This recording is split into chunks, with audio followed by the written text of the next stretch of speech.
এসেছি দক্ষিণ দিল্লির সিআর পার্কে কালীমাতা মন্দির দর্শন করতে।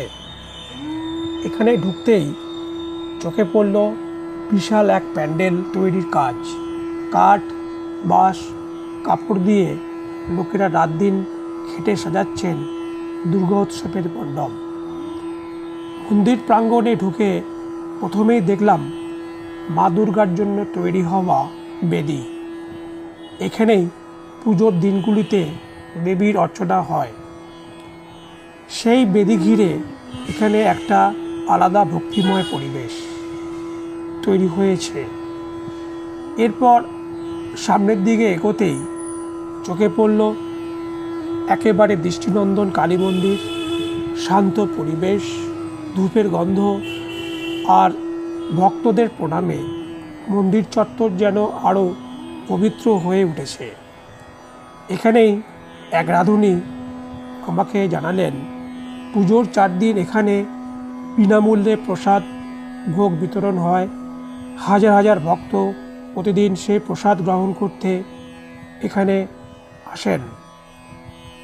তাই নয়, পুজোর সময় সন্ধেবেলায় চলে নানা সাংস্কৃতিক অনুষ্ঠান, সঙ্গীত, নাটক, নাচ আর আবৃত্তি, যা পুরো এলাকাকে উৎসব মুখর করে তোলে। তারপর মন্দিরের পেছনের দিকে হেঁটে গেলাম, আর সেখানে চোখে পড়ল এক অনন্য দৃশ্য। দিল্লির বিখ্যাত কুমোরপাড়া। এখানেই চলছে প্রতিমা তৈরির ব্যস্ততা। প্রায় 40টার মতো দুর্গাপুর প্রতিমা শিল্পীরা এখানে গড়ছেন। বাঁশের কাঠামো, খড় দিয়ে ধীরে ধীরে ফুটে উঠছে দেবীর রূপ। প্রতিটি প্রতিমা তৈরি হচ্ছে এই সিআর পার্কে বিভিন্ন পূজা মণ্ডপের জন্য।